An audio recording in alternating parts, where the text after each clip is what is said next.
And so the fight is done. After you're done with the fight, you have to go straight to the medical room. You have to do a medical checkup before any post-fight interviews. The crowd is loving it, all that stuff. That's all great. I want to cry.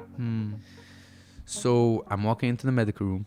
The doctor opens the door. As I'm walking past him, I tell him, no cameras. Just like this. Say, no cameras. And he stops people at the door. He's like, no cameras. They're like, no. The Saudi kid. We have to interview the Saudi kid. We have to go in. We have to get it. He closes the door. He closed the door from here. I went through all the emotions from the other side. He closed one door. I opened another door.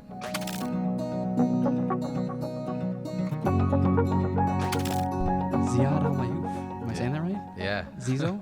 Yep. Zizo. Welcome to the show. Welcome to Chicago. Yeah, thank you for having me. It's crazy. Maybe 2 episodes ago, I had 2 filmmakers from LA, actually. Yeah. And they hit me up just similar to you, like within a week's notice. And usually I'm like, I wish I could. I'm just so... But I found... It's funny. Right after you're done, I got another person coming. Yeah. So it's just like, just to make the most of the day. And I am grateful for the amount of content and interviews you have out there. So I have some material to work with, and it sounds like you have an incredible journey to share. Yeah. So how has Chicago been? How was your time in Chicago? Chicago's been great. Honestly, I'm here visiting 2 childhood best friends. You know, I usually try to get a lot of that done before I go into another camp for another fight, or between my camps for other fights, where I kind of want to stay connected to the people who really do play a role in me doing what I do, and more so play a role in me continuing to do what I do on the hard days. That's a huge topic on the show, is trying to create some type of balance in your life, because when you're trying to be great at something, you ultimately compromise or sacrifice other parts of your life. So that being said, you've begun your professional journey into boxing, and how old are you? 22. 22. Yeah. You're a baby. Yeah. I'm 33. And many times, many guests, this quote that I'm about to share, and I'm sure you've heard it before, this Man in the Arena quote by Theodore Roosevelt. You've heard that quote. Yeah. It's never been more literal than now. But anytime you're faced with criticism, there was one YouTube video where people were like, his stance is off and yada, yada, yada. And I'm sure you hear the negative feedback here and there. And if I'll reread the quote, it shouldn't take too long, but I'll reread the quote, and you can share your thoughts on it. So it's by Theodore Roosevelt. It's a very long quote, but this is the part that resonates with most people. It is not the critic who counts, not the man who points out how strong man stumbles or where the doer of deeds could have done them better. The credit belongs to the man who is actually in the arena, whose face is marred by dust and sweat and blood, who strives valiantly, who errs, who comes short again and again, because there is no effort without error and shortcoming, but who does actually strive to do the deeds, who knows the great enthusiasms, the great devotions, who spends himself in a worthy cause, who at best knows in the end the triumph of high achievement, and who at worst, if he fails, at least fails while daring greatly, so that his place shall never be with those cold and timid souls who never know victory nor defeat. Yeah. It's powerful. This one hit. This one really did hit. And you've been asked this question many, many times, feeling the weight and the pressure, and you're representing a people on the other side of the world, and you're trying to do very courageous things on bringing 2 sides of the world together through this vessel of boxing, right? So how has that experience been, trying to be a positive light to your people through this vessel? I mean, I approach it, when you're the first person to do anything from any place or any country, you have to be accepting to that you'll be the first to make a lot of mistakes.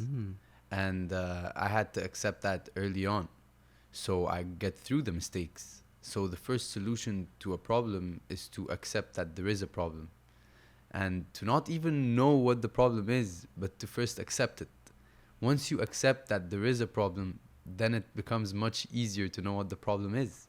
Yeah. And my problem early on with my mistakes was that I couldn't accept just having mistakes or doing mistakes, because I knew that these shoulders carry so much weight, and the lightest of them is mine. You know, believe it or not, I carry the weight of so many others who have tried, but I didn't think about it like that. didn't succeed. Yeah. And so many others who are going to try because I'm succeeding, and those who are trying now. So the shoulders are carrying the weight of the past, the present, and the future, but not of mine, of so many others. So you're kind of detached from it in a way, or how do you separate? So is it separated? It is not separated, Okay. because of how much pressure and weight my shoulders carry. That's the weight that parachutes me when it's time to fight. That's the weight that, you know, flies me out of the bad days. Yeah. And that's how I look at it. So I had to accept that, instead of, you know, regretting the bad days or the failures or the mistakes that I didn't accept doing, because I'm doing something so big.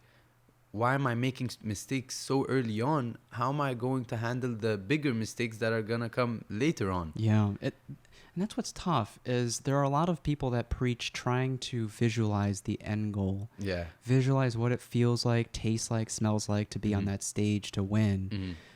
But when, I guess you can do it through, like, vicariously through other people who have won, but you are in a way trailblazing a path for the Arab nation. Yeah, right? yeah, and you know that there is no better thing to do, and you know, just again going back to me accepting that the mistakes is the biggest part of the trailblazing, and I had to accept that.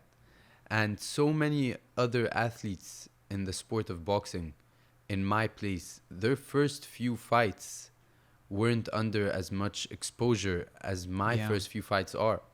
And so that's why now I'm experiencing that now, because I'm in my third fight, going into my fourth fight. Now more eyes are on the situation. So more people are going to talk. More people are going to criticize.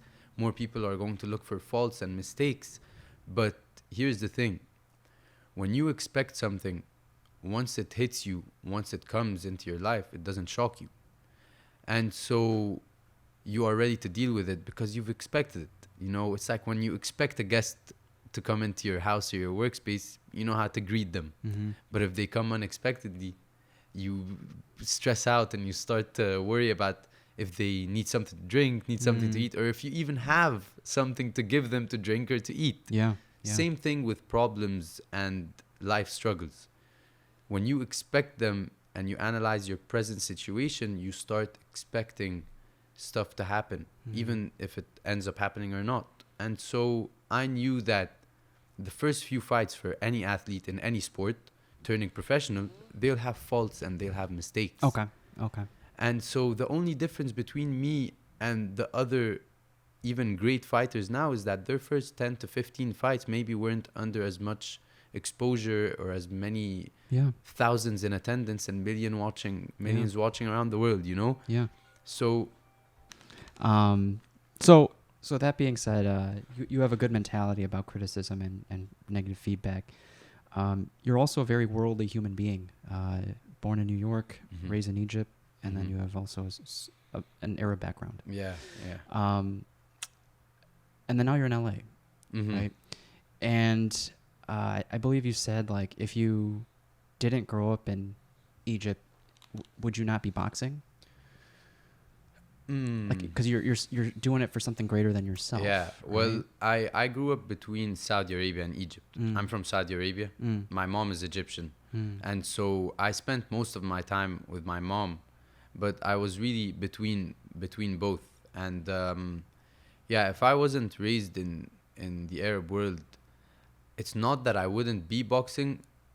I would find it much harder to continue boxing because it's my why, it's my reason. And what was bred into me, not having equipment and not having facilities when I was younger, and still convincing myself that, you know, I was going to make it internationally in the professional game, is what is making any struggle or any turbulences I go through today compared to what I had to go through at a much younger age, nothing.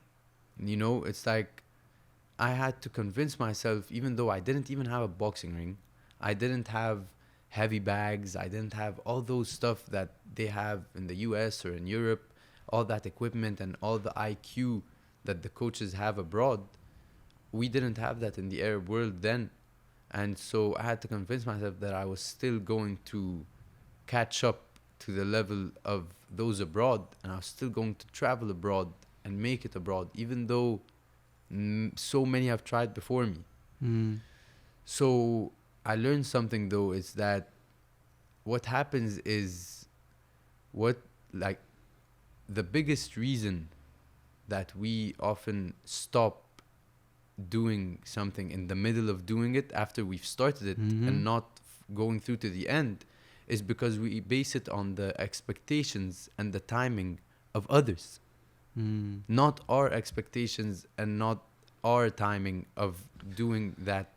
Do you have any level of expectation for yourself? I mean, I have levels of expectations in what I want to achieve, but not when I want to achieve. But you don't give yourself a deadline. Exactly. I don't give myself a deadline, because what happens is when you give yourself a deadline to achieve something specific in your work, in your life, in your sport, now you're doing it on your terms. But that's not how it works, you see. When you start aiming for greatness or aiming for achievement or aiming for a goal, you do it on life's term. You do it on the goals term, on the struggles term, on the turbulences terms.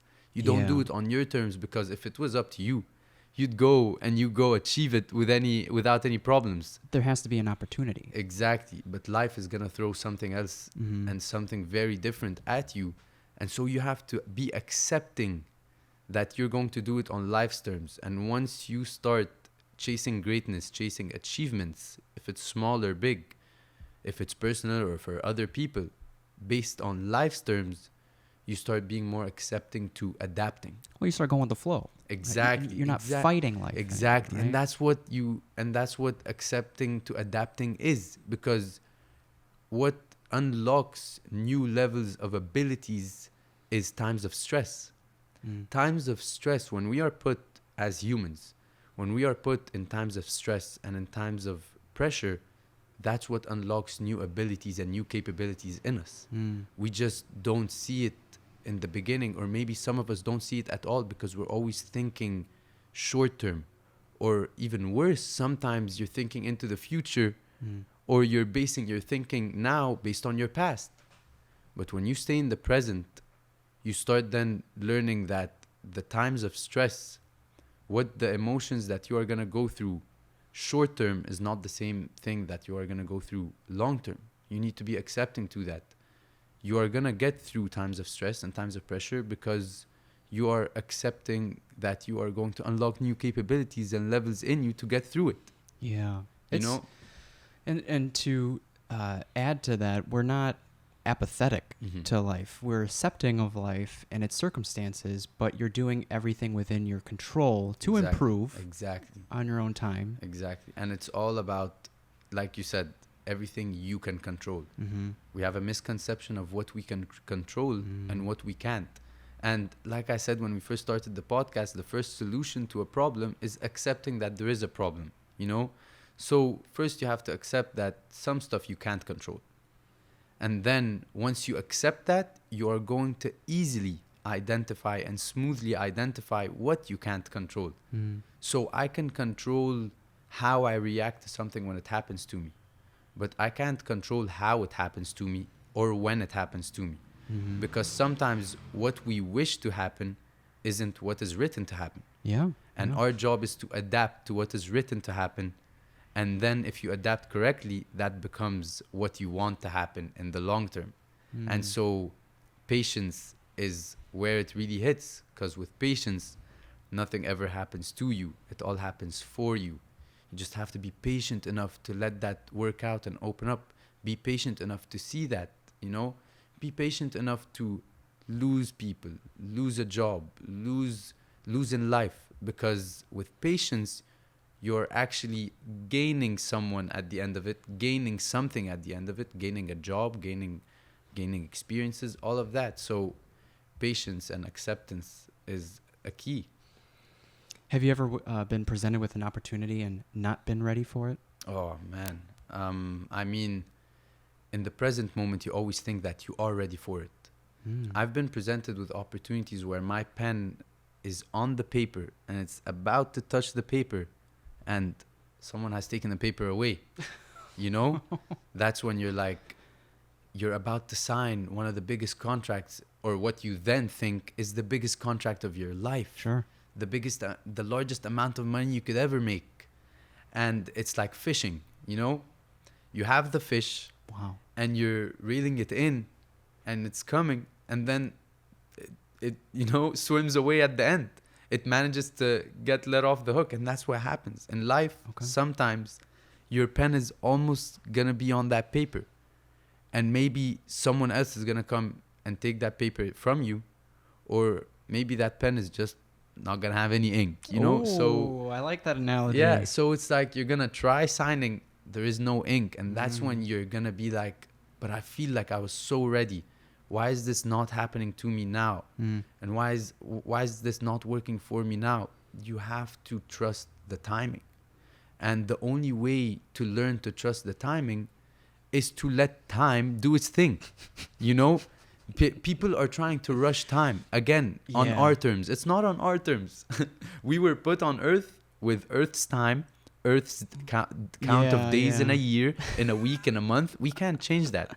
So let time do its thing, and you have to trust the timing. I'm sure you've built this mentality prior to boxing, but I heard that your coach, Buddy McGirt, says like trust the process as well. Yeah. And a lot of people say that, but maybe don't fully understand that the process is not just within your control. It's like life, and the opportunities and everything around that. Yeah, definitely. Because when you trust the process, you learn to accept that you don't have to be 100% ready for something before you choose to do it. That too. And that stops us from doing so much. That stops us from even achieving so much after we choose to do something. Attempting to go for something. Exactly. Right? You are your worst critic, right? You are your own worst critic. This was talked about on the last episode. It's like perfectionism is the enemy of good enough, right? And oftentimes you are good enough, but you're not what in your own head what perfect is, right? Yeah. So and that's the thing.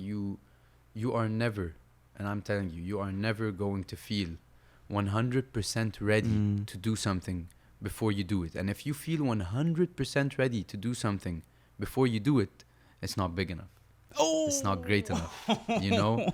So this is That's what definitely you need going to know. on the Instagram clip. Oh my god. So, and I'm talking little stuff and even bigger stuff. If it's a breakup, if it's a friendship, if it's an internship, now if it's a fight, a football game, whatever you do in life, do not wait to take the chance once you're 100% ready, because it's supposed to be 50, 60%. The other 40 is going to happen after you take the chance, after you attempt. And then you'll see if that 40% is going to come or it's not going to come. And that's something you can't control. Yeah. You have to be accepting to adapting. I 100% resonate with that. And in our EMT class, we kind of say something a little opposite of that. So in regards to training as a healthcare provider, as a physician, a nurse, a paramedic, or an EMT, we say you rarely rise to the occasion, and more so you fall to your level of training.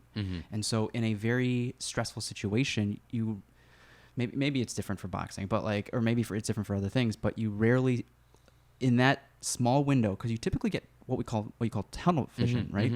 So you rarely step up to fill the void, and more often fall to how hard you've been training, how well you've been training. Does that resonate at all? That resonates okay, exactly. That resonates as well. Resonates exactly, because what happens is you have to train the mind as you train the body, right? So physically, I've been in this sport for now 11, 12 years. I've been fighting and training for so long. But mentally, how long have I been fighting and training? You know, I've only started training my brain and my mentality maybe 4 years ago. So we have a saying in boxing that in times of stress and in times of pressure, you are going to fall back on your habits. Yeah. On your habits, especially your older habits, you know, the ones that you've been doing. Observe your actions. Exactly, right? for a longer period of time. And there's the thing, when people try to, you know, change their habits and they find themselves that in times of stress, they still go to their habits, they end up beating themselves up. Why are you beating yourself up when you accidentally could fall back into your old habits in times of stress? When you've been doing your old habits for so many years, you have to give the same amount of time you've been doing your old habits, the same amount of time, give it to your new habits, or the same amount of, you know, importance and dedication to your new habits. So then in times of stress, your new habits are going to take on your old habits. It's so subconscious. You know?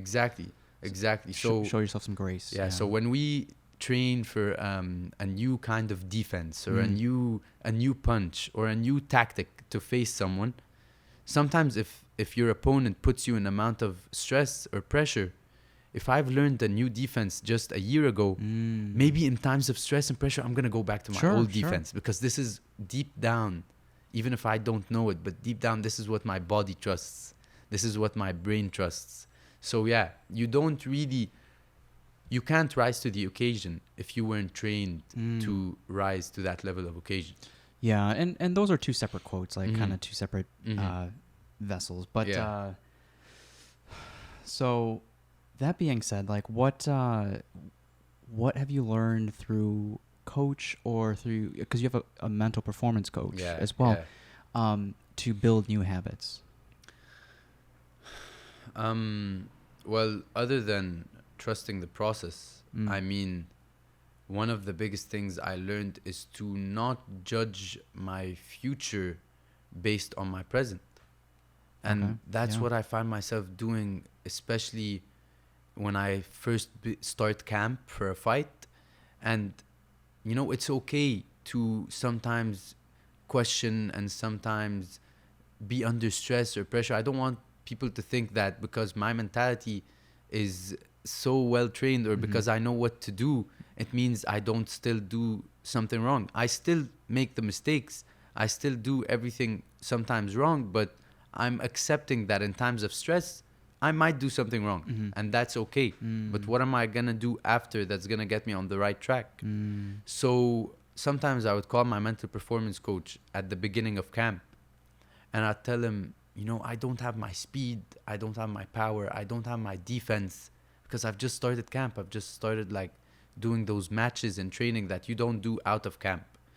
So I'm like, how am I supposed to, you know, beat the top level guys when I can't beat the guys that are in camp, the guys that are supposed to get me ready for these guys?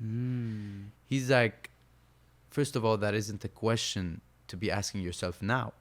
That's a question to be asking yourself the night before the fight. After the work is all done, after the 10 weeks of camp is all done, and these guys that you are getting ready with are done doing your job, doing their job, and you're done doing yours.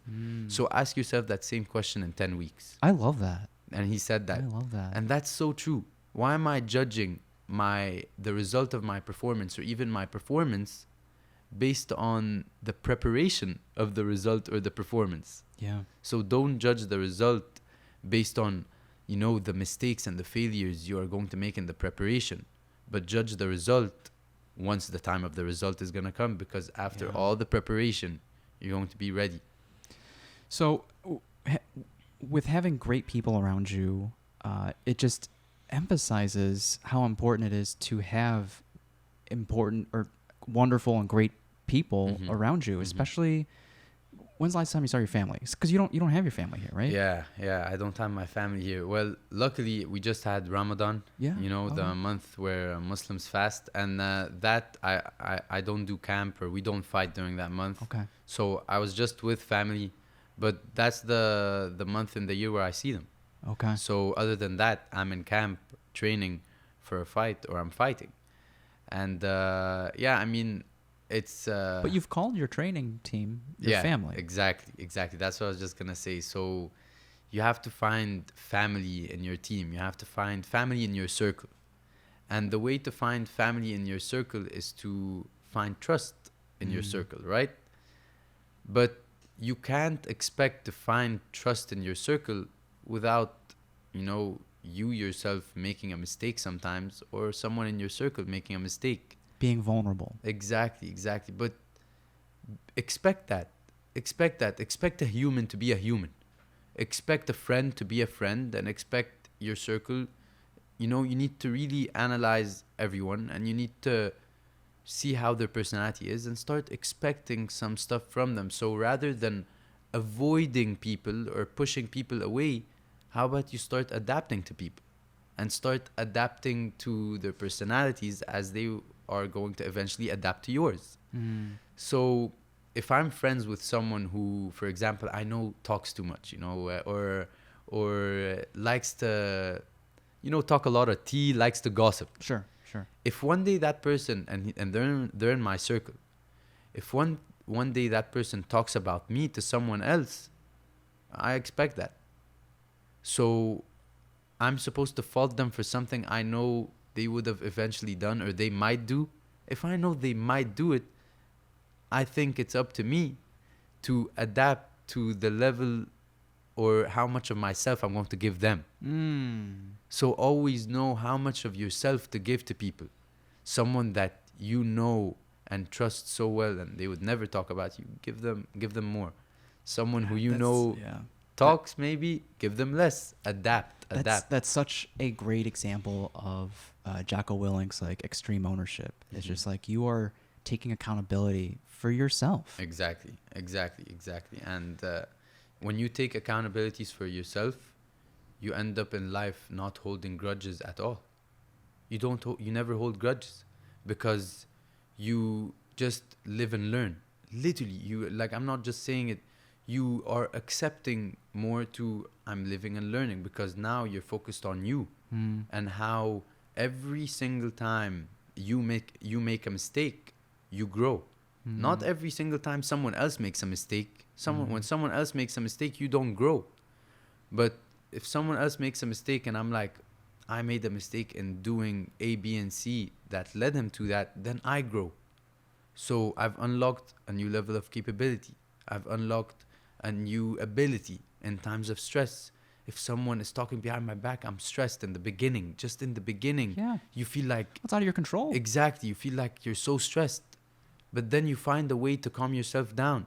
Maybe something you've never done before. You've unlocked something new in your life. There you go. And now, when you go through that same storm that you've went through before, you don't come out the same way you went in, right? So when you walk through that same storm one day again, don't expect yourself to go through the same problems you did the first time. It's like the first time you get fired from work, it's a lot worse than the second time you could get fired from work. Sure. Because more than knowing how to find work after, you know yourself. You know what's going to happen to you. You know the emotions that are going to rush in once you are dealt with a specific failure. So when you go through that same failure or same mistake again, you already expect and know the emotions you're going to go through. And better so, you know how to deal with yourself. But just be patient. Sometimes we're stressed before it even happens. Yeah. We're worried before it even happens. Yeah. But that just means you've lost count of the present moment. You've lost attachment to the present moment. It comes down to gratitude for what you have at the moment. Exactly. I think we can't go the whole episode without talking about some type of boxing. So if we were to rewind the clock, and what I found funny was your dad initially put you up for tennis lessons, right? And you were initially in tennis, and your mom was the one that got you into boxing? Yeah, my mom got me into boxing behind my dad's back. Yeah, for a whole year. So and to add to that, they lived separately? No, well, my dad was between Saudi and Egypt, back and forth. For work. Yeah, for work. What does he do, if you're willing to share? He's just a businessman. Wow. Yeah. He's an investor. He invests in. And how often would you see him then? when I was younger, not too often, because right now he's retired. Because So you're what my first impression is, you're a great gentleman. Mm-hmm.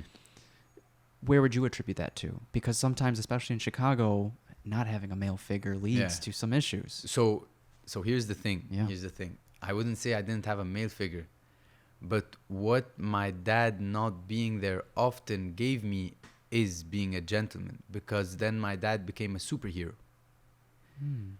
Because superheroes are only there when you need them. They're not there all the time. Okay. They're there at the right moment, at the right time. Okay. And sometimes they need to be there, but they let you figure it out because they want you to become that same superhero. Okay. And so take this, for example. If you were to see Spider-Man every single day, he's your neighbor. Every single day you see Spider-Man. Does he become Spider-Man or does he become your neighbor? You know, he becomes your neighbor because you start seeing him every day. Hey, what's up? How's it going? But if he starts appearing in times where you need him, where you want him to be there, like, for example, when I call my dad, I was so used to not being able to call my dad all the time because he's gone for work. But when I'm going through a problem, I call my dad. He starts becoming my superhero. And so that's what built me into that today. And that's why I give a lot of credit to my dad, because what I'm saying right now in all the podcasts is just messages that he's given me when I was younger that I'm relaying to people today, you know? And so that's what has built that also kind of independence. Yeah. I had to, like again, touching back on, because this is something new to me, touching back on the criticism. You know, I'm facing, and I'm going to face some people who are going to come out to criticize, to talk about this, the way I fight, the style I fight. And that happened after my third fight. Now, let me tell you this, and this is for everyone to hear, you know, and to take from. The performance that they are talking about of my third fight being maybe my worst or bad is a performance I think was my best. Is a performance, actually not I think, they might think. It's on them to think and guess. Yeah. It's a performance I know was my best. Interesting. You know? Wow.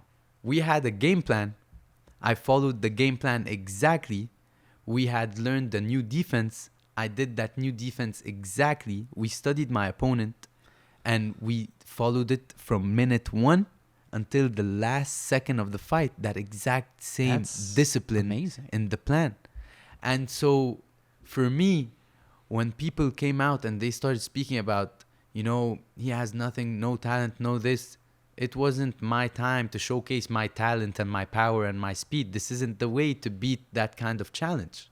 Sometimes when you are faced with a challenge, it doesn't need all your abilities to beat it, to surpass it. Sometimes it just needs discipline. And discipline, not even in here, but discipline in here. How long are you going to stay disciplined for?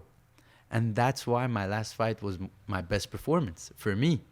Because even though in my second fight I got knocked down, I got back up, I beat him after getting back up. Nobody does that in a 4-round fight. Yeah. None of that. Nothing I didn't expect myself to do. But the third fight, I was so disciplined and so calm. This is new to me. Usually I'm in the first round of a fight, I'm so reckless and I'm so excited. But we followed a specific game plan. And so you have to accept something, that regardless of what you do or how well you do something, people are going to come out and talk. Yeah. People are going to come out and say something and they're going to talk about it, but they don't have the same knowledge that you do. They don't have the same internal knowledge and internal thoughts that you do and that you have. Especially when you're doing something that no one has ever seen before, you have to expect that people are going to talk. You have to expect that people are always going to have something to say. But again, don't base your achievements and your goals based on their expectations or their timing. Base it on yours. Because me and you could be doing the same job, but unless we are the same person, we are not really doing the same job. You know? Yeah. We could both be EMT trainers, but we don't go through the same thing mentally. We don't go through the same thing physically. So yeah, we are doing the same job. So if you get promoted before me, ever, that doesn't mean that I'm not gonna get promoted. That doesn't mean that, you know, if you become a partner in a law firm and we started together, and I'm still at the bottom working my way up, that doesn't mean I'm not gonna become a partner. You're on your own path. Exactly. You're on your own timing.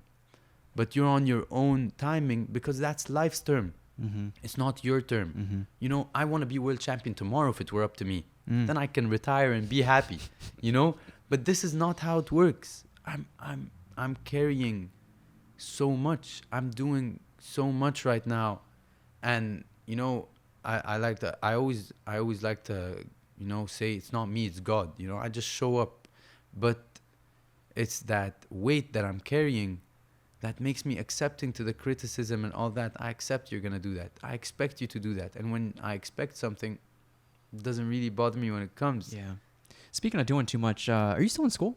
I know you're studying psychology. Yeah, psychology. Similar to our quarterback in the Chicago Bears just graduated from Ohio State. So it's just wild. Yeah. How many more? How much more do you have? I have 3 semesters left. Wow. Yeah. I'm supposed to, if I was on time, I'd graduate this year. But, okay. But, you know, again. So when you're not in camp, you're kind of focused on that? Or no, how does that when work? I'm in camp, you're and still... but I do part-time. Okay. Sometimes if the camp is very tough, then I don't do it that semester. You know, but, I just have to. You know your schedule ahead of time? Yeah. Okay. I know my schedule ahead of. Now I do. You know, now I do, because before I wasn't signed. I wasn't a signed athlete then, so I had to, you know, just be ready all the time. Yeah. And be ready for stuff to fall through at any time. Like I said, you know, the pen is almost on the paper. The pen isn't really working, you know. And I do want to get there. Just kind of staying ready. But what was it like after your mom got you into boxing and training, and like what about boxing like appealed to you? Can you speak on that? Well, I'll just say that what about boxing that appealed to me was how much people were doing despite how little they were given to do it.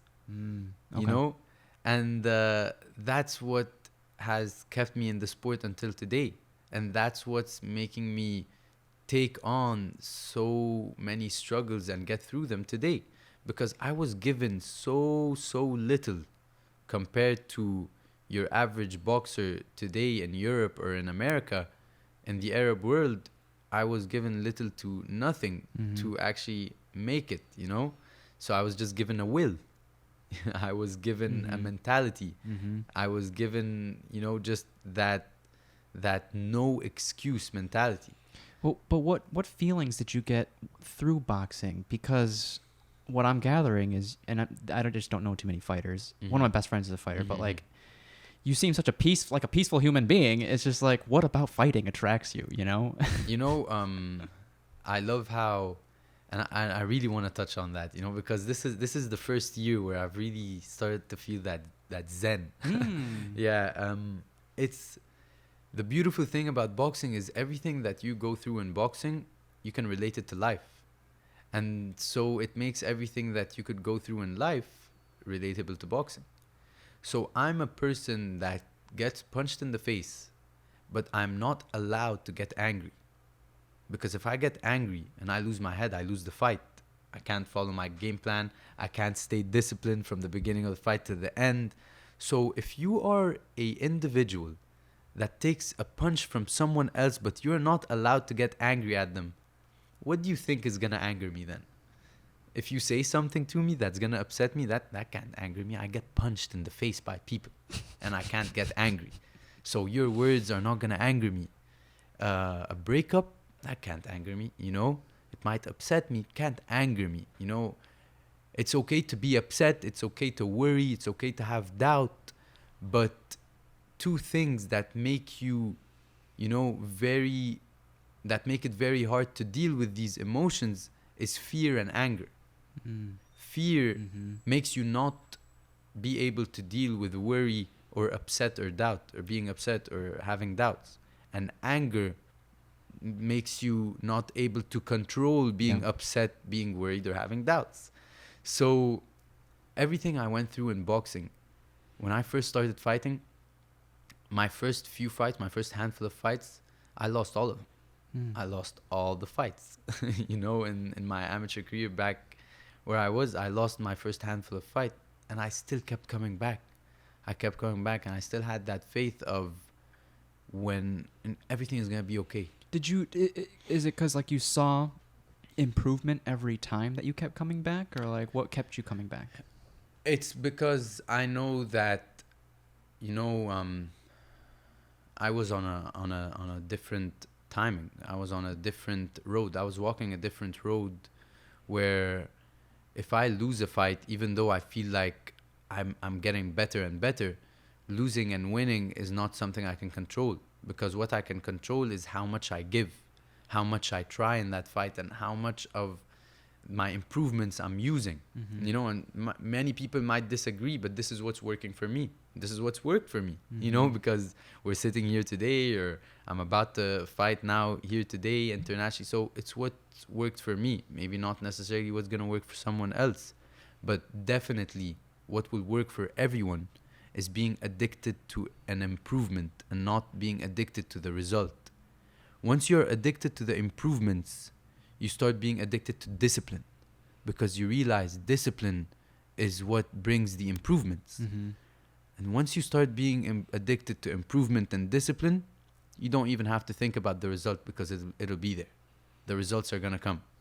And that's exactly what happens, So I just was so interested in boxing in the beginning, because I had to look into it. And, who are the champions of Saudi Arabia? Nobody. Who fought from Saudi Arabia? Nobody. Who has turned professional internationally from the Arab world? Yeah. Nobody. Was there boxing for Olympics represented by the Arabs? Well, for Saudi Arabia, there was no Olympic boxer. But that, you see, even Olympics is an amateur sport in boxing. Okay. Professional is different. Once you turn pro in boxing, you're banned from going to the Olympics. Because amateur boxing and professional boxing, for everyone that doesn't know, it's like ping pong and tennis. Similar game. One is faster, one is shorter, the other one is longer, bigger rackets, hurts more. So, all that. So what, it's shorter in the Olympics? Yeah, so amateur boxing is 3 rounds, 3 minutes, and you really fight to gather points, because you don't have that much time. Yeah. Turn pro now, the gloves get smaller, the padding gets less, the rounds get so much longer, and you fight to hurt. You fight to win, knock out, hurt, and you fight with more of this, because you need more tactics and discipline for 10, 12 rounds than you do for 3 quick rounds. So it's a different game. Both of them are hard in their own aspects, but it is known that once you turn pro, you can't go back to the amateurs, because you've just went another level. You know what I mean? So it'd almost be like cheating. Yeah, exactly. And that's why when you go back, like, you just get banned from winning a world title. Why can't they just make another division? Yeah. So it's like, it's stuff like that. So I was addicted to, I want to be the one to write that history. I want to be the one to do that. Okay. Why, not even why can't I never asked myself that question. It's so weird.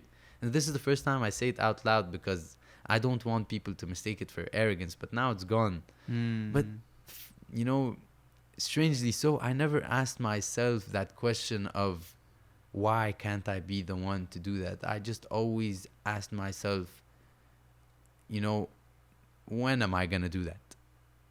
When am I going to be the one to do that? I am going to be the person who is going to do that. It's just a matter of when.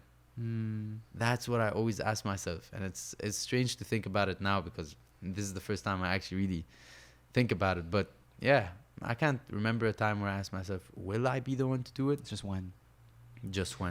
So what were the actual training circumstances in was this mostly in Egypt or Saudi Arabia? Mostly in Egypt, right? Because you didn't have a ring. Yeah, didn't have a boxing ring. Not and in Saudi Arabia, fought, I didn't have a boxing ring either. Okay. So what were those circumstances like? So I trained for 10 years between Egypt and Saudi Arabia. And then for the first 7 years, I didn't have a boxing ring. Okay. And it's the way it works in the Arab world is we don't have individual gyms for each sport. Yeah, it's a big box gym. We like have multiple yeah, sports, we have right? like a big complex. yeah, exactly. Like think of it like a big sports complex or a sports center that has all the sports playing there. And in the Arab world, we usually focus on one sport, and that's football, soccer. You know, because it's what has brought so much success historically. Okay. So it's what we trust the most. So this is where all the funds go and stuff. Now, because no one has ever made it to boxing, you always get the one-offs that make it in tennis, make it in squash. We're very good at squash. That make it in ping pong, Olympics or medals. So you have some funding for these sports. But because we had no one in boxing professionally, especially, there was no funding. There was no importance given. So we had to beg for a boxing ring for so many years. When we used to have the matches in training, we used to line up everyone in training to make a square. And kind of like a street fight. Yeah, two people would get in the middle, And when it's time for training, because we didn't have bags, the coach would just stand with his mitts. Everyone is lining up waiting for their turn. Oh, wow. And, my coach used to start his day at 2 p.m. and end his day at 7. And people used to come for 1 hour, have their rounds on their mitts and leave. Now, because I wanted so much more, I used to come at 2 and leave at 7. And the days I had school, I used to come at 3:30 and leave at 7. So every time someone came, I would just do so much more. I'd always have so much First rounds. last to leave, When we got a boxing ring, because of how much we used it, and we didn't, we just trained on it way too much because we finally have a boxing ring, started tearing and wearing. Oh. And so the foam and all that started tearing, the fabric started tearing up, and we didn't have a roof. It's an outdoor, it was just put somewhere, and it was outdoor. So when it would rain, when it would be freezing cold, all that stuff, we're there training and working regardless. And so when the floors started tearing up, what happened is we went to the weightlifting gym after it closed up. And we went in, we opened the door, and we started, the floors that are made, that are not even, the big rubber so the weights ones. don't hurt the floor. So, exactly. Yeah. We took those. Wow. We stole those from the weightlifting gym. And because they were so heavy, we couldn't take too many of them. So we took like 4 or 6, but they don't fit the whole ring. Like the pre-workout to the workout. Yeah, exactly. So if the ring, is a big square, we had those mats laid out in different places. And so we had to just do with whatever was given to us. And that's exactly what I have to do today. I have to do with whatever is given to me. Yeah. And there are no excuses in it, because anything that I'm given today that I might think is not enough or is not satisfying enough is better than what I was given in the beginning of this road. Anything I'm given today. Sometimes I sit back and I say, at least I have a bag to hit, and at least I have a ring to train on. That is all I need. Actually, all I need is my coach to be there with his mitts, or even without his mitts, because this is what I had growing up in the sport. So today, if I'm given nothing, that's okay. Because I did have to make it, I didn't really make it yet. I mean, make it abroad with nothing. Before you came to LA, did you have a string of amateur fights or any pro fights? No. I turned pro once I, moved to the US. I had amateur fights back home, but when I moved to the US, because of how different the level was, because of how different the IQ was, it was like I started completely over. Sure. It didn't.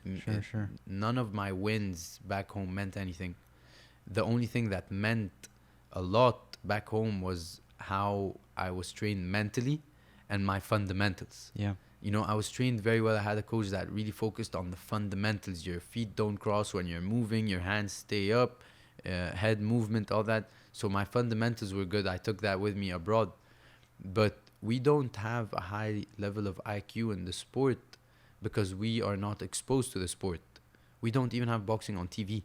Yeah, you know that? Have to stream it. Yeah, you have to illegally stream it, and we don't have it on TV because of, first of all, the time difference. When you'd have fights here at 10 p.m., asleep, right? yeah, 11 p.m., that's 4 a.m. and 3 a.m. back home. Wow. So you really already have to be a diehard boxing fan to know to get up at 3 a.m., 4 a.m. and illegally stream your fight.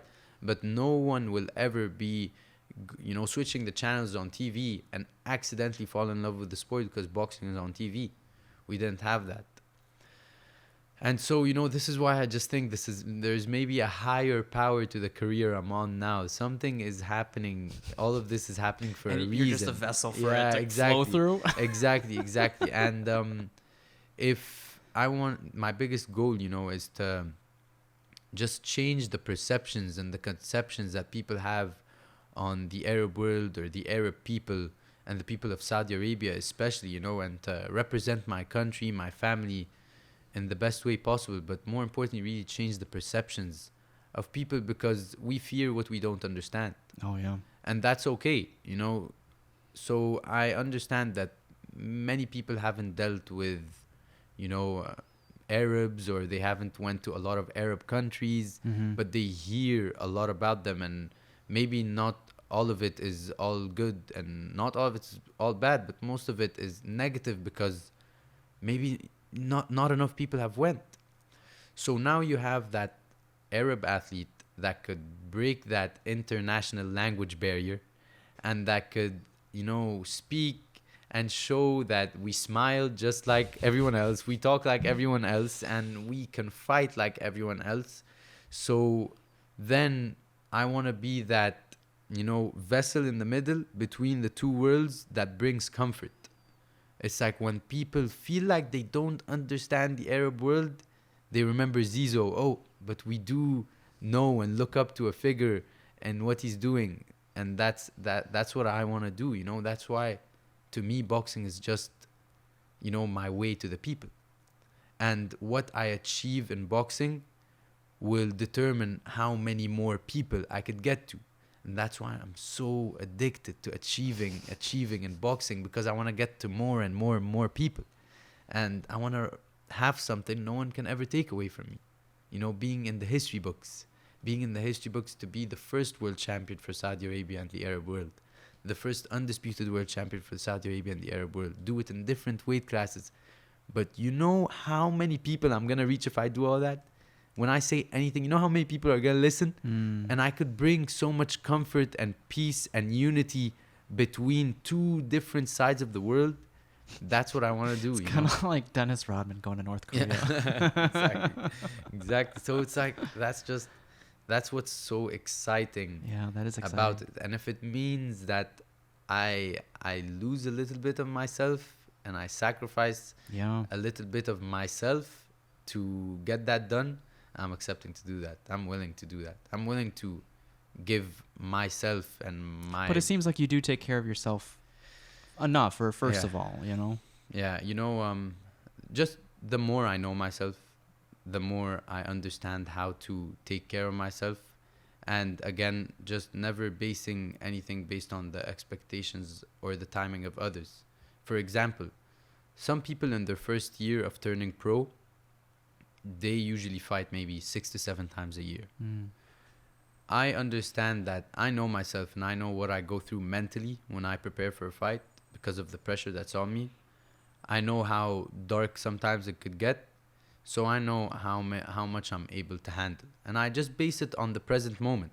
Maybe in the present moment, I'm able to handle 5 fights a year.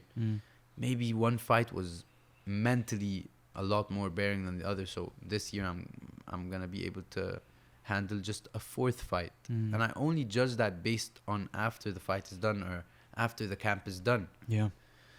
So if someone ever tells me that you will achieve everything you want to achieve in boxing, but you will have to sacrifice being there for your parents, I will say thank you, boxing, goodbye to boxing.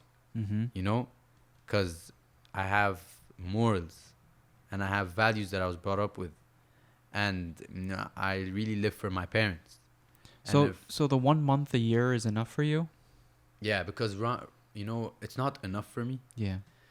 Of course it's not, but that month is Ramadan is really known for family and you're really spending deep quality time. all the time, because you're fasting together, you break your fast together, and it's a month for religion as well. And what I'm asked of religiously is to be there for my parents, and this is the month where I could be there the most, because training isn't as much and I'm not fighting there. So I'm doing I understand that I'm sacrificing time with my parents, but sacrificing time is one thing and sacrificing being there is another. If I'm in the middle of my fight camp training for the biggest fight of my life and something happened where my parents need me, where my family needs me, I'm leaving. And I've done that before. One time, I've never really spoken about this before, but I was about to sign a management contract. And I was about to have a meeting to sign one. And that meeting was supposed to be, for example, tomorrow. And my cousin calls me and she says my grandfather has COVID. And that was in Egypt.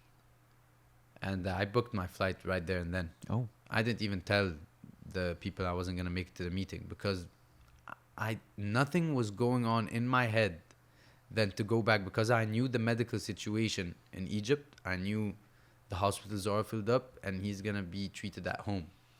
And both my grandfather and my grandmother had it. So the girls in the family were naturally helping my grandmother because of the needs she'd need. And then the guys were helping the grandfather. I'm one of those guys. I'm one of those guys that needs to go back and help my grandfather. Yeah.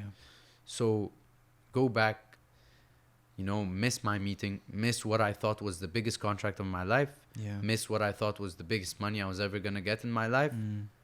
But God or the universe or the world, whatever you believe in, we get rewarded for how we show up in tough times. I mean, that of course, but we get rewarded for how we deal with ourselves when times get tough and not when times are going well. Yeah. We get rewarded later for how we manage when times are very tough, not when times are going good. When times are going good, you're going to be happy and doing everything you're supposed to do anyways, because you're happy, everything is going well. But when times get very tough, are you going to keep doing and working as hard as you need to be to get that reward later on? It's very easy to just be satisfied when times are going well, but when you find the light in the darkness, that's when you get rewarded with more light later on. So I had to go back. I had to go around, move around, and look for oxygen tanks, beg hospitals for oxygen tanks. We had to, and they. And this is all while trying to protect yourself. Yeah. I, honestly, at that time, I didn't care. I didn't care about myself, at all. My grandfather used to cough, and I'd have the tissue, and I'm like, sure. I didn't care at that point. I know I'm young. If I get it, I get it. But my grandfather, on the other hand, I had to do everything, and it was me and my cousins and my uncle, and they always kept the oxygen tanks in the basements of the hospitals, and they were so heavy.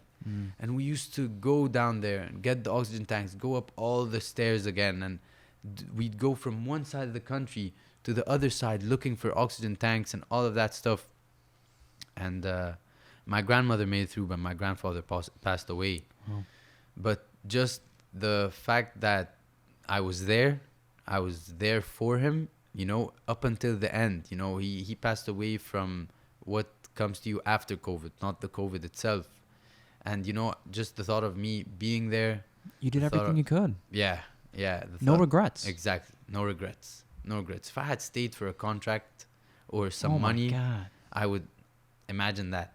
You'd be questioning the rest of your boxing career. Yeah. So there is no comparison for me, because I know the way I believe in it, and I know God will reward me for giving time to my parents, giving time for my family, if that means taking one less fight a year, taking 2 less fights a year. Come on. Like, I could fight 4 times a year, 5 times a year, and give the rest of the year for my family.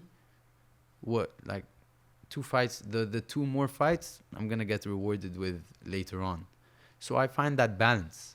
And if that balance is making me go at a slower rate now in achieving something, that's okay. That's my timing based on my expectations for myself. But what's the average age that people kind of leave boxing in the sense of, like, you know, fighting? In their early 30s. Okay. In their early 30s. Got plenty of time. Yeah, exactly. You got plenty of time, and you know, it's very exciting. I'm honestly very excited for it all. I'm excited for the lows more than I am even for the highs. Wow. Because the lows are gonna unlock new capabilities in me, unlock a new mindset in me where I could come and talk about it even more and more. Yeah. And so don't fear the times of stress when they first come. It's okay to fear it in the beginning, because that's what stress is. It's okay to be afraid in the beginning, to worry, to have doubts in the beginning. But then don't let the size of the occasion or the size of the struggle disregard the small stuff you picked to get through it. Sometimes take a moment, stop and zoom out and just appreciate the new capabilities and abilities that you've unlocked in yourself to achieve that. And so that's just what I'm really looking forward to. I'm looking forward to the people who I'm gonna meet that are gonna go, because these are the ones that you learn most from. I'm looking forward to all the stuff that brings that learning. Isn't the highs, it's the lows, you know. It's the what you think is damage isn't really damage. It's a fixing, you know. It puts you in the right direction. So every single thing that you think was damaging in your life, when you look back, how about you look at yourself today and stop looking back and assess yourself today. Be like, wait, but because of what I think was damage, I now know how to do that thing better. For example, you meet people and you trust people with so much. You sometimes trust them with your heart, you sometimes trust them with a secret, and they break that trust. They break you, or they break your heart, you know. You might think that's damage, and you might think that's damage for the longest time, until you start accepting that you have to be patient. And then when you are patient, something is going to happen.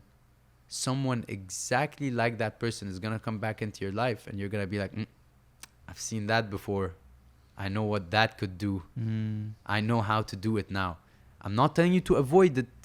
I'm telling you to know how much of yourself now to give to those type of people.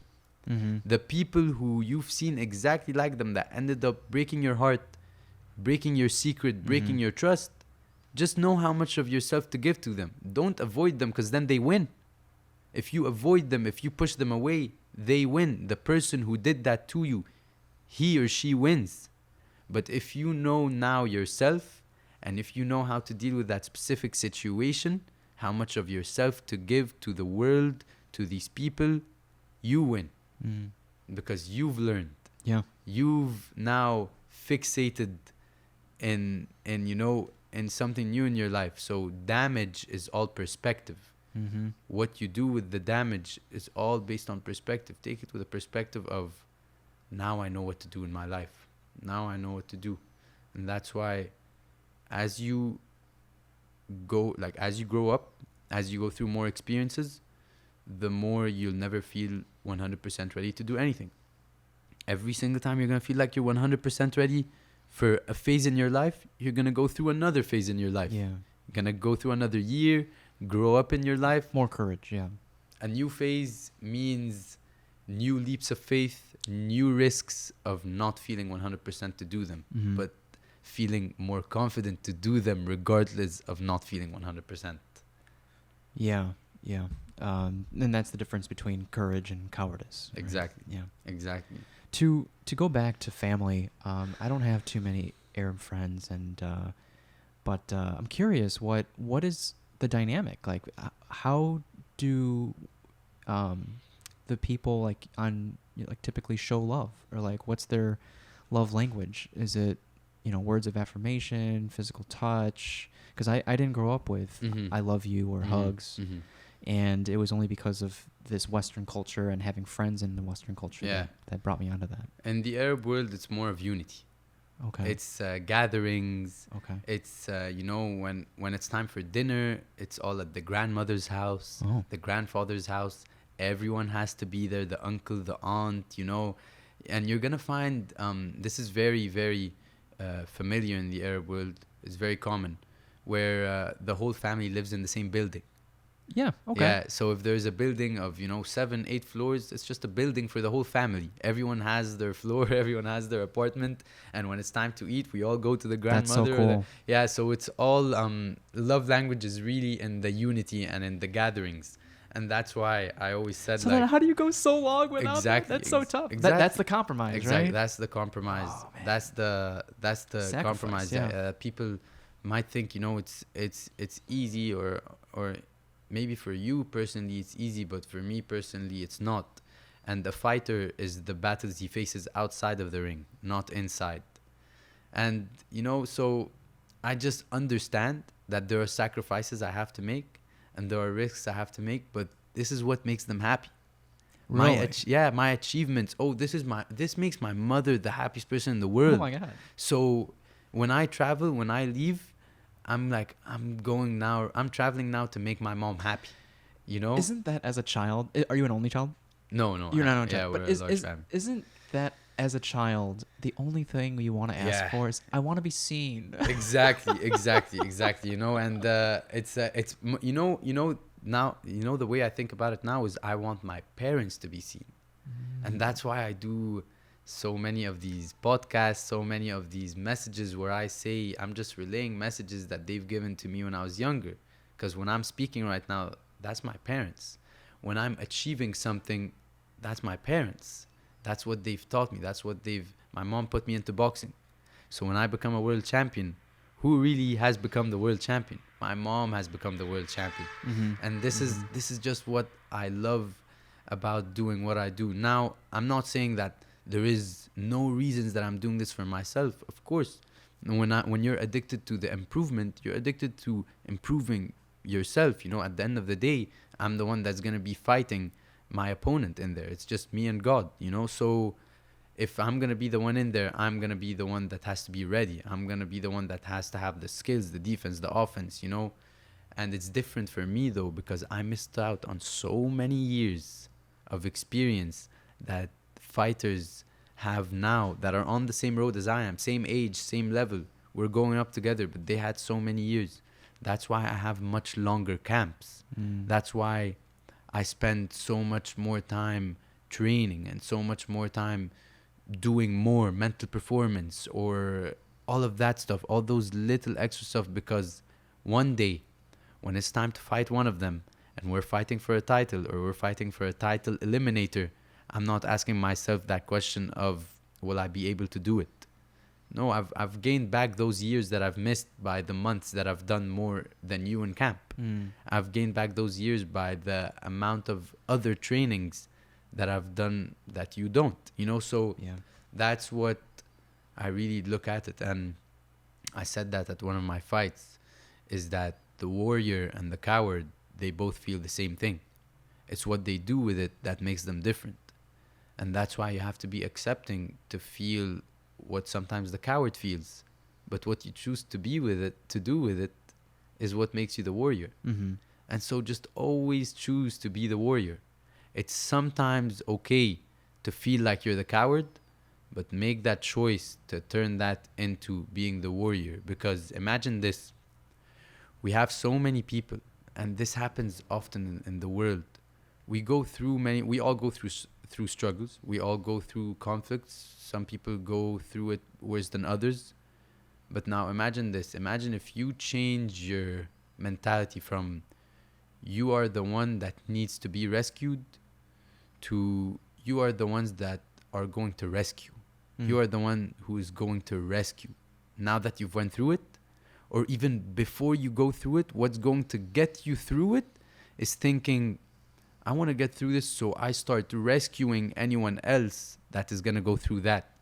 And when I say rescue, it's not necessarily going and actually directly helping someone, but talk about it. Give advice. Reach out to people who you think are going through the same thing. Help them out.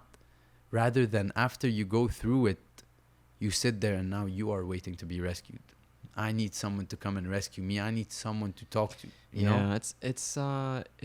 It's tough to get out of that victim mentality. Yeah, it is. And expect that. It's okay. It's tough. That's why not a lot of people do it. But I think the more so why not a lot of people do it, because they don't really think about it. Because it's easier to see what's easy, you know? Yeah. And what's harder, you have to look for.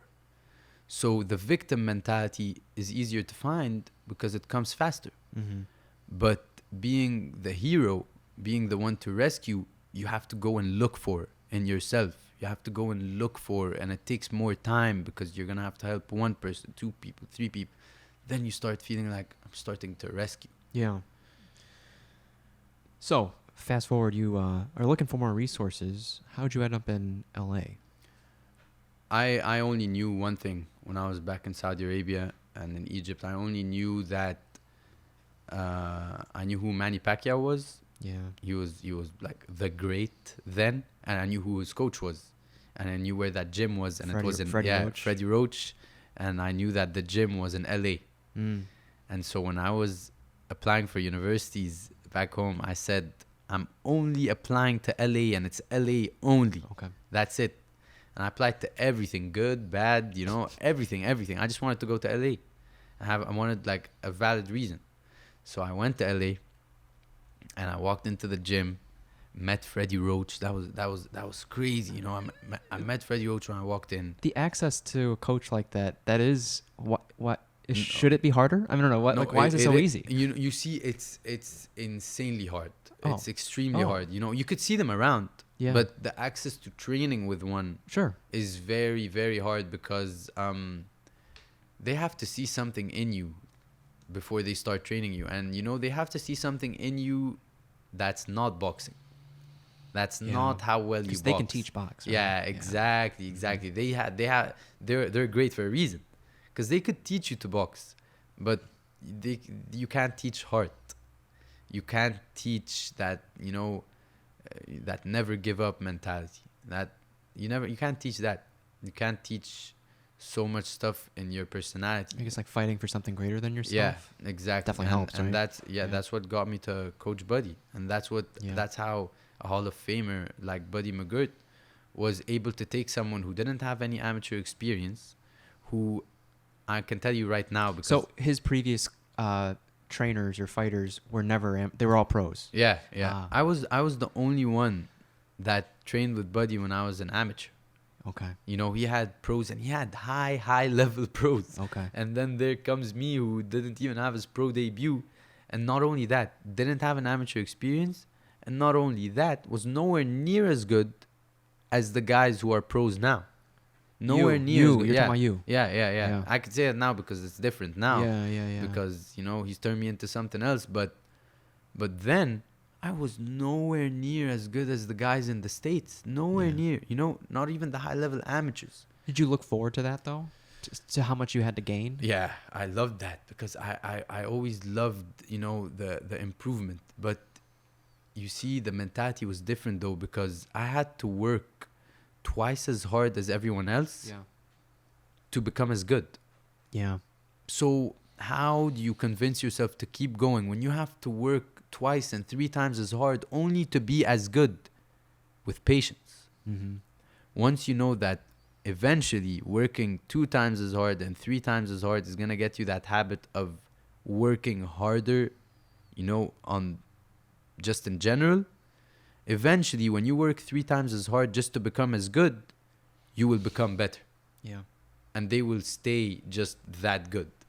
But you will become better because you've been working twice and 3 times as hard for the longest time. But until today, I still have to work 3 times as hard to be as good. I haven't reached that stage where I can work 3 times as hard and I'm better. No. They train twice a day. I have to train 3 times a day because just to be as good, Yeah. you know? So it's different stuff. They study film for 2 hours. I have to study for 4 because I've missed out on so many hours as a kid. So it's all that stuff of having to do that. I like how it goes back to extreme ownership, and you're taking responsibility and accountability for everything for yourself, right? Yeah. But can you speak on what kind of coach Buddy has been? Like, what are his protocols, or how is he as a person? Does he come in waves of, like, he's like hard on you sometimes and he eases up? Because there was one clip where he definitely consoled you after a fight, but how is he on like an everyday basis? Look, Coach Buddy to me is like a father figure. Yeah. Honestly, he is. You could think of it like he adopted me. Wow. In this sport of boxing. He's adopted me, and now he's raising me. And Coach Buddy always says this message where he says being a trainer, being a teacher, or being a coach is like being a father to so many kids. One of them is going to walk in with a bad day or have a bad face on, and one of them is going to walk in with a problem he's going through, and he said that it's his job to know how to get you out of that and how to get you focused again or how to deal with that. He said it's like being a father.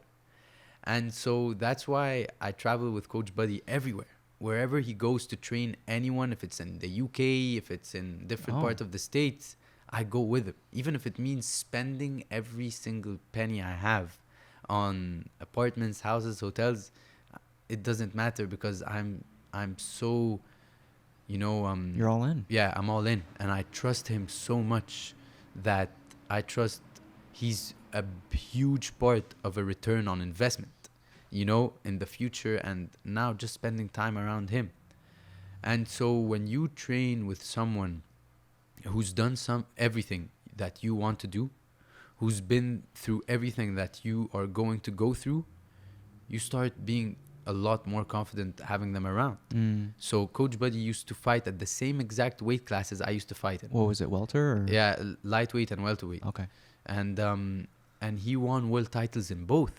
Wow. And he just had a very good jab, and I have a very good jab. So it's all that small stuff where like the stars aligned, But going back to how Coach Buddy is he is always like, he's always saying jokes, he's always laughing, he's always doing all this in the training.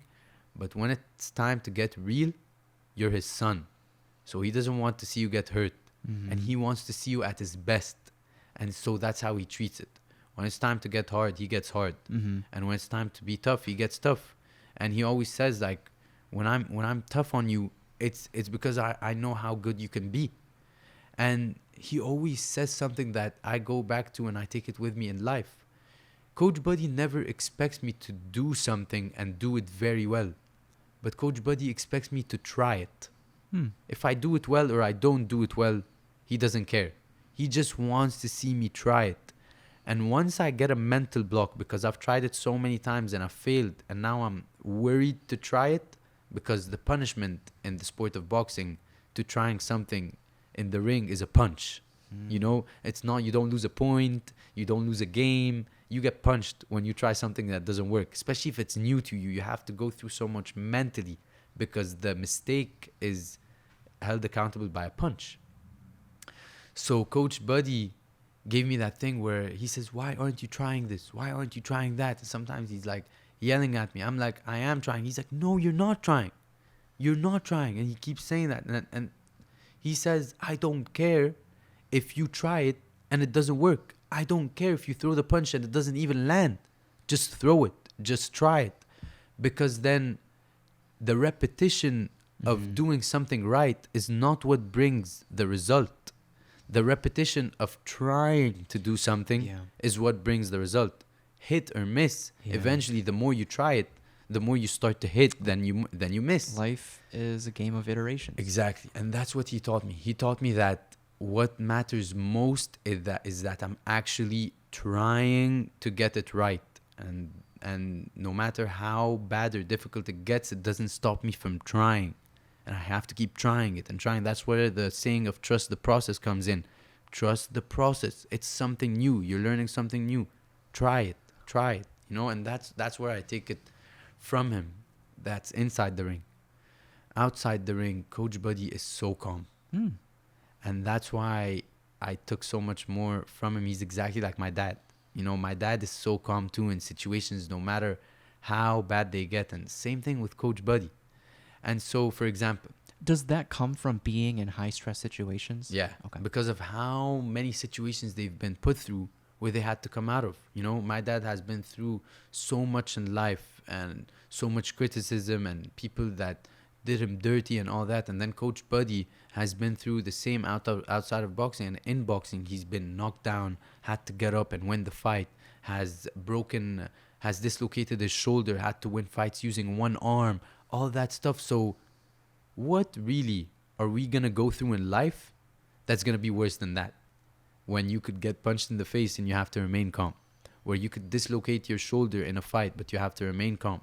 Where you could get knocked down in a fight and now you have to get back up and win the fight, but you have to remain calm. So that's why I'm saying this is the first year where I feel so zen, because I found myself that when something is about to happen, I don't really worry at all until it actually happens.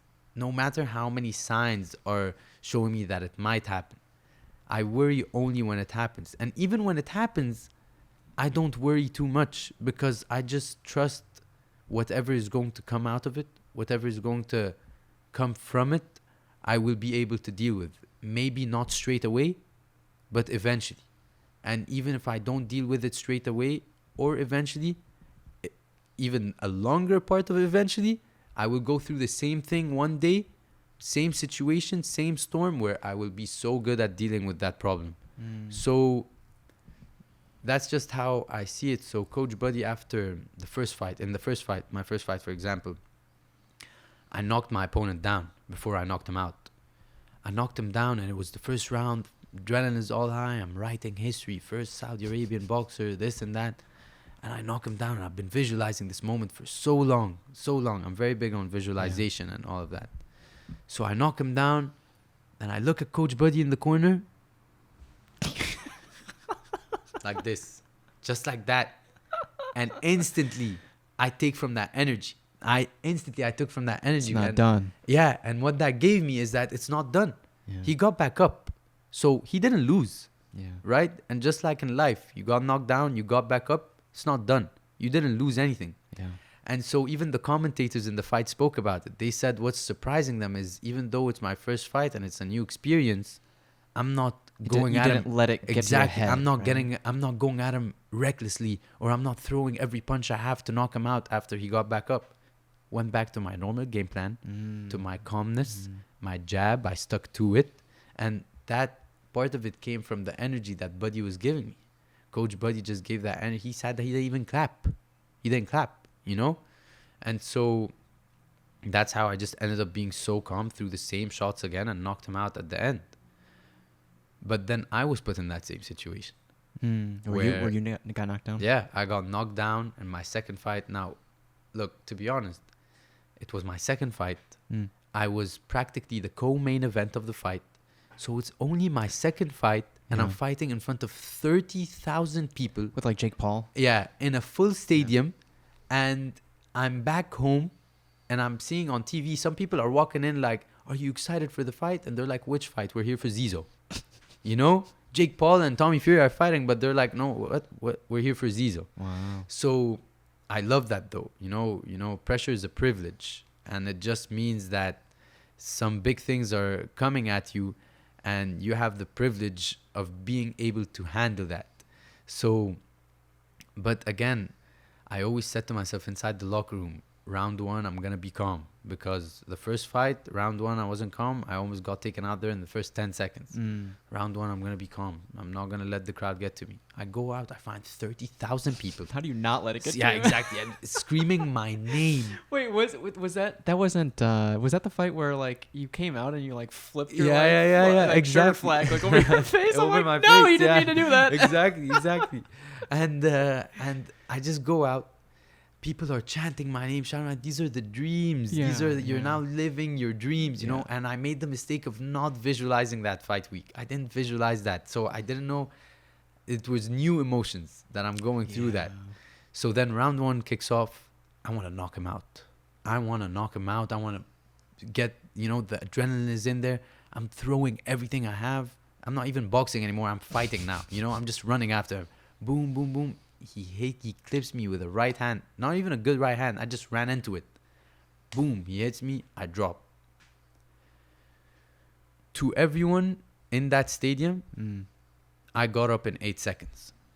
Right? Okay. Yeah, what did it feel like? To me, I got up in 8 hours. Wow. I thought about everything. I want to tell you that how I felt during that moment was I was standing, I blinked, I'm on my knees. Sure. That's how it felt. It's called the flash knockdown. Okay. There are 2 types of knockdowns now. One of them is where your feet goes numb, and the other is where you've just had a flash knockdown. You're a little dizzy in your head. Okay. But when the feet goes numb, it means it was just a punch in the exact right place, on those nerves. And you don't ever know which knockdown it is exactly until after you get up. But here's the thing. I'm going to talk about 2 very important mental aspects now that I've been taught from my mental performance coach. The first one is visualization. Now, through fight week and through all of fight camp, through every fight week and every fight camp, I've always visualized everything. I visualized so much. And sometimes we stay in a room, we turn off all the lights, and we play sounds of a full stadium. And now close your eyes and visualize you fighting in that stadium. Visualize you controlling your emotions despite the amount of people there. And then on YouTube, when the sounds come for cheers, I'm visualizing that I'm doing something so good. When the cheers come for a boo, something bad happened, all of that. So it's to stay even keeled through the highs and the lows? Exactly. When you visualize, the art of visualization is being in a moment before you're actually put in the moment. Yeah. And so when you are actually put in the moment in real life, to everyone else, to all the spectators, it's the first time. But for you, it's the millionth time. You visualized it in your head. And these emotions you felt so many times that when you feel them again, you're able to control them. It's not the first time you go through it. So one of the things we visualized was me knocking my opponent down. And when you visualize, you have to visualize both scenarios, negative and positive. So you deal with both of them. That's the right way to do it. So I visualized me knocking my opponent down, him getting back up, me remaining calm and still winning the fight. And then we also visualized me getting knocked down, me getting back up, and me sticking to that game plan and still winning the fight. And so when I would visualize getting knocked down, I would always pick up from the fighters that I used to watch film on. And I realized that most of the fighters that won and made it to the end of the round after they got knocked down, took some time on their knees after they got knocked down. And so I always visualized myself if I get knocked down, when I get knocked down, I'm going to stay on my knees just a little bit, just to regather my thoughts and I'm well educated. Contrary to what your ego wants you to do. Exactly. Your ego will want you to get up very quickly because you just got knocked down and stuff. But when you visualize, these are emotions that you've been knocked down and you've gotten up and you've won the fight so many times that you're just so confident in doing it again. Yeah. So when I got knocked down, I took a knee for the 8 seconds. I know the rule in boxing is to get up in the 8th second. Don't get up after the ref is going to count you out. So I took a knee for 8 seconds. I looked up, and when I got knocked down, the only thing I can hear in the whole stadium was the voices I knew. And I could hear them so well, like I'm speaking into this mic right now. And like I'm whispering to you right now. I could hear them that well. So I heard my younger sister screaming. And she was like, because they don't understand boxing, right? Sure. And in Saudi Arabia, in the Arab world, most of them don't. So when I got knocked down, I heard my younger sister. She was like, "What are you doing? What are you doing? Get back up. What are you doing? Get back up." And I'm telling you, I could hear her so well. She was screaming in my ear. It was bothering me. So you could see it on TV where I look up, I look at her, and I wave to her like, calm down with my gloves. You know, and it was that crazy. I could hear it in my ears, like, lower your voice, even though it's a full stadium. That's wild. And I could only hear her. I could only hear my parents, my family. I could only hear them. So I waved to her. I'm like, calm down. And I got back up, and I realized my feet weren't numb. So I was like, thank God. Now I'm just a little dizzy, and there are a few seconds left to the round. Now, the other mental aspect that you get taught in mental performance is when you are dealt with a shocking moment, when you are dealt with shocking emotions, there are three things that you are able to do. One of them is to accept those emotions and to deal with them. Mm-hmm. The other one is to dismiss these emotions. Mm. And the third one is to park these emotions. When you park emotions, it means I will deal with you in the near future, in the very near future. When I say that, I mean 1 hour, 30 minutes, not days, weeks. Okay. So when you park emotions, it means you just don't have time to do it now, but you're accepting to them being there, but you will deal with it in half an hour, an hour. Mm. I had 8 seconds to get back up. Mm-hmm. Do you think I had enough time to deal with the embarrassment, fear, worry, doubt that I went through when I went down? The 8 hours that I went through down there, I thought about everything. Losing my career. All the hype that's around my career that now I don't believe is real. Even I don't believe is real. When I was down there, it was like that. Everyone is going to talk about it. The critics are going to go after me. I'm going to lose my career. What am I going to do? I'm going to go back to my desk job. I'm going to have to work. I thought about everything. I'm in Saudi Arabia in front of 30,000 people. My parents are there. Everything I thought about.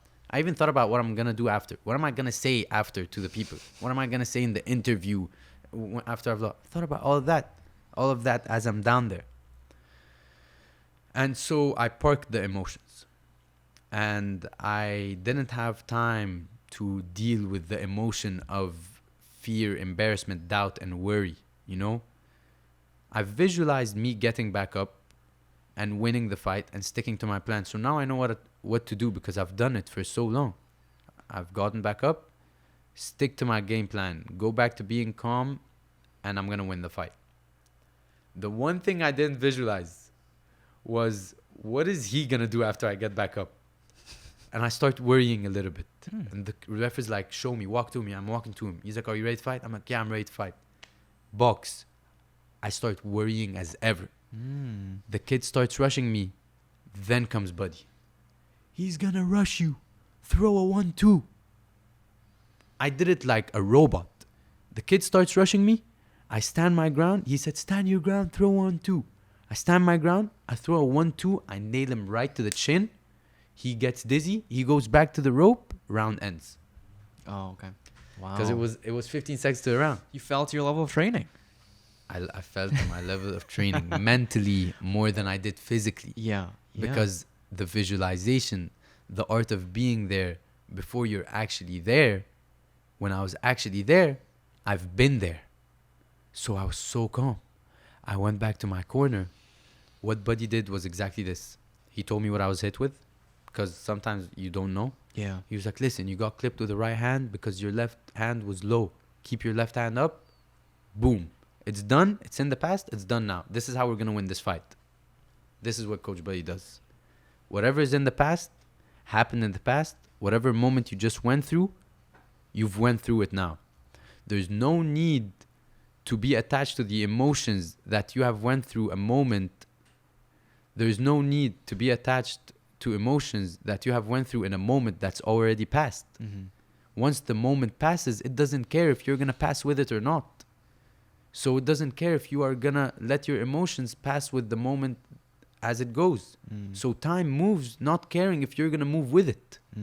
So you have to let go of the emotions of a specific moment after the moment has passed. Because if you are attached to the emotions of a moment that has passed, you are going to find yourself living in the past. Yeah. And when you live in the past, you can never control your present. And when you never control your present, you can never make it to the future. So Coach Buddy says, this is what we're going to do. This is how we're going to win. Stick to your jab. Do all of this. I stick to my jab. I stick to everything. I win the decision. I win all 3 rounds after convincingly. And this is very hard in a 4-round fight.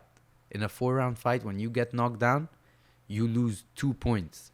So that's why when I win all 3 rounds, if I just draw 1 round, I lose the fight. I don't even draw the fight. If I just draw 1 round, if one of the judges, thinks I didn't do enough that round, I draw the fight. Wow. I had to win convincingly for 3 rounds. And so, thank God I did it. And we did it, you know. And in front of my people, the fight ends. My hand is raised, right? As soon as my hand is raised, I scream, whoa! 3 seconds. The emotions are amazing. These emotions are gone. You know what emotions started to come in? What? The emotions that I had parked. Oh, okay. I want to cry right now. Yeah. I want to cry right now. Wow. I'm so scared right now. I'm so embarrassed right now. Wow. Because these are emotions that I had parked that I didn't deal with. I'm still going to deal with them. So as soon as my hand is raised, 3 seconds of extreme happiness. Now the feeling of crying is right here. You know that feeling? When you feel like that knot, yeah, it's right in your throat. I want to cry. Wow. I'm so embarrassed. I'm so scared. I'm so worried. All of it. And so I do stuff in that stadium just for the sake of doing it. You know, the people are happy. I'm waving my hands up. We did it. And, you know, the post-fight interview is where I said the coward and the warrior feel the same thing. Yeah. It's what they do with it that makes them different. Right. And I felt what both the warrior and the coward feel when I was brought down. But I had to choose what to do with it. And I chose to get back up. And I had to keep choosing every single minute what to do with it. And I chose to keep going and win that fight. And when I said that, I meant it. I felt every single word I was saying. And so the fight is done. After you're done with the fight, you have to go straight to the medical room. You have to do a medical checkup before any post-fight interviews. The crowd is loving it, all that stuff. That's all great. I want to cry. So I'm walking into the medical room. The doctor opens the door. As I'm walking past him, I tell him, no cameras. Just like this. Say, no cameras. And he stops people at the door. He's like, no cameras. They're like, no. The Saudi kid. We have to interview the Saudi kid. We have to go in. We have to get it. He closes the door. He closed the door from here. I went through all the emotions from the other side. He closed one door. I opened another door. You know? I was crying like a 5-year-old. And that's okay. And it's okay for me to speak about it now. It's okay for me to say it now. And because part of controlling your emotions is to let them out. You know, we are taught for so long to control our emotions in times of stress, in times of struggle, in times of conflict. But sometimes we forget that part of controlling our emotions is to sometimes let them out.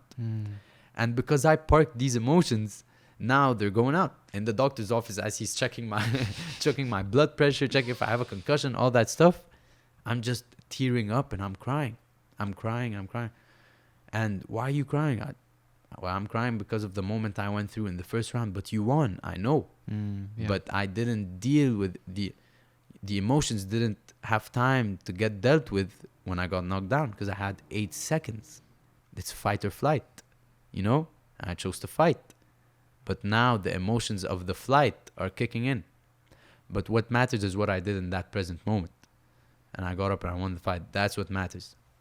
So sometimes you're going to have to park your emotions. And there's no problem with that. But when you park emotions, just be accepting that something is going to happen with these emotions in the very near future. So as we're approaching time, what can we expect from you for 2023? When's your next fight? Things like that? I'm trying to fight in August. I'm supposed to be back in August. Okay. I fight August and then But is it in LA or where is it? It's gonna be not in Saudi Arabia. That's all I know. Oh, it's not in Saudi Arabia, either in Europe or in the US. Wow. Most probably in the US. But the date is sometime in August. I'm back in camp next week for an 11-week camp, and then I fight 2 more times during this year, and I can't speak about them just yet because they are pretty big. Sure. But I'm very excited for them, you know, and it's just more stuff to do my thing and to send out my message. And what you could expect out of me is to just be a symbol of hope. Yeah, absolutely. A symbol of hope. Not my dream. My dream is to not just do it for Saudi Arabia and the Arab world, but the whole world. Maybe people could just pick up if just one thing from me, and how maybe I'm gonna deal with the criticism that I know is gonna come. You know, I know the criticism is gonna come, and don't worry, I'm gonna be able to handle it. Maybe at the specific moment I won't be able to, but just always trust in the long term I will be able to handle it. And how I deal with struggles, conflicts, being knocked down, losing, winning. I just want to show people and talk about how I'm gonna go through all these moments. So much more than boxing. Exactly. That's it's awesome. Life. It's life. Boxing is a small part of a bigger life. What an honor. It was a huge pleasure talking to you. Thank you so much. I just gotta prep for another episode. I could talk to you for another 2 hours. Yeah, I felt that it's too. It's approaching for 2 hours right now. And if you're ever back in Chicago, let me know, Zizo. I'd love to hop back on and catch up with you then. Where can people find you if you want to be found? They can find me on Instagram at @TheRealZizo. Awesome. Thank you so much. Good luck on everything you're Thank you for giving me this opportunity. Yeah. You know, this is my dream. The podcasts and doing it in different places around the world. This is just you making me live my dream. Awesome. Thank you. All right, guys. We'll catch you in the next episode.